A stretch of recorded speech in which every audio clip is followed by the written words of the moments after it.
வராம நைட்டு ஃபுல்லா அந்த கஞ்சா பழக்கத்தை அந்த போதை வசதியில அடிமைப்பட்டவனா இருந்தேன். எங்க அம்மா எல்லாம் அழுவாங்க, நைட்டு ஃபுல்லா வீட்டுக்கே வரமாட்டாங்க. ஒரு மாசம் கணக்கு கூட எனக்கு சாப்பாடு கூட பரவாயில்ல, கஞ்சா குடி இப்படிப்பட்ட காரியங்கள் நண்பர்களோடு சேர்ந்து யார் வீடுமே தெரியாது, யாராவது ஒரு வீடு மாடியில ஏறி இப்படிப்பட்ட பழக்க வழக்கங்களை செய்து கொண்டு அந்த மாதிரி காடு மாதிரி பகுதி இருந்தா அங்கதான் எங்க வீடா மாத்திடுவோம். அந்த மாதிரிதான் நிறைய கொடுமையான காரியங்களை பிசாசுகளை கட்டி வைத்தார்கள் நான் சொல்லக்கூடும்.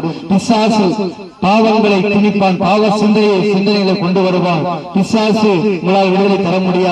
ஆனால் ஆண்டவராக இயேசு கிறிஸ்துவினுடைய அந்த வேதம் சொல்லுகிறது, குமாரன் உங்களை விடுதலை ஆக்கினால் மெய்யான விடுதலை என்று சொல்லுகிறார். இந்த மெய்யான விடுதலையை தேவன் எனக்கு கொடுத்தபடியினால இன்றைக்கு இந்த பகுதியில வந்து அந்த இயேசு ராஜாவை நான் உயர்த்துகிறேன். அந்த இயேசு ராஜா எனக்கு எல்லா விதத்திலும் கெட்ட பழக்க வழக்கத்திலிருந்து விடுதலை ஆக்கினார். அருமையான அண்ணா தம்பி இன்னைக்கு நின்று கொண்டிருக்கிறீங்க, சத்தத்தை கேட்கிற யாரா இருந்தாலும் சரி, என்ன பழக்க வழக்கமா இருந்தாலும் சரி, அந்த ஆண்டவராக இயேசு கிறிஸ்துவை நீங்கள் நோக்கி பார்க்கும்போது